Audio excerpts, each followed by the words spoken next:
Arthritis പോലുള്ള വാതരോഗങ്ങൾ, സന്ധിവാത രോഗങ്ങൾ എന്നീ ക്രോണിക് ഡിസീസസ് വർദ്ധിക്കുന്ന ഒരു കാലം കൂടിയാണ് ഈ മഴക്കാലം. നമ്മള് ഇപ്പൊ കടന്നു വന്നിരിക്കുന്ന സീസൺ എന്ന് പറയുന്നത് സമ്മറാണ്. പൊള്ളുന്ന ചൂടും നല്ല വെയിലും ഉണ്ടായിരുന്ന ഒരു സിറ്റുവേഷനിൽ ഇപ്പൊ നമ്മളുള്ളത് നല്ല തണുപ്പും ഈർപ്പവുമുള്ള മഴക്കാലത്താണ്. ആയുർവേദത്തിൽ പ്രകൃതിയുടെ ഒരു കണ്ടിന്യൂവേഷൻ ആയിട്ടാണ് മനുഷ്യ ശരീരത്തെ പറയുന്നത്.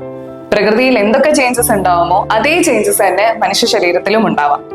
ഇപ്പോൾ പ്രകൃതിയിൽ പലതും കിളിർക്കാനും കായ്ക്കാനുമുള്ള ഒരു പോസിറ്റീവ് സിറ്റുവേഷൻ ആണ് ഉള്ളത്. സെയിം വേ നമ്മുടെ ബോഡിയിലും മൈക്രോബ്സിന് മൾട്ടിപ്ലൈ ചെയ്യാനും അതുവഴി പകർച്ചവ്യാധികൾ ഉണ്ടാവാനും ഉള്ള ചാൻസസ് വളരെ കൂടുതലാണ്. അതുപോലെ തന്നെ ആർത്രൈറ്റിസ് പോലുള്ള വാതരോഗങ്ങൾ, സന്ധിവാത രോഗങ്ങൾ എന്നീ ക്രോണിക് ഡിസീസസ് വർദ്ധിക്കുന്ന ഒരു കാലം കൂടിയാണ് ഈ മഴക്കാലം. ഇവിടെയാണ് ആയുർവേദ വർഷകാല ചികിത്സയുടെ പ്രാധാന്യം. ആയുർവേദത്തിൽ ഋതുഭേദങ്ങൾക്കനുസരിച്ചുള്ള ആഹാരവിഹാര രീതികൾക്ക് വളരെയധികം പ്രാധാന്യം നൽകുന്നുണ്ട്. ഇത് നമ്മുടെ മെറ്റബോളിസം റെഗുലേറ്റ് ചെയ്ത് നമ്മുടെ ഇമ്മ്യൂണിറ്റി വർദ്ധിപ്പിക്കാൻ നമ്മളെ സഹായിക്കുന്നു. ശരീരത്തിനും മനസ്സിനും പുനർജീവനം നൽകുന്ന കേരളീയ വിധിപ്രകാരമുള്ള ആയുർവേദ ചികിത്സകൾ ചെയ്യാനുള്ള ഏറ്റവും അനുകൂലമായ സമയം കൂടിയാണ് ഈ വർഷകാലം.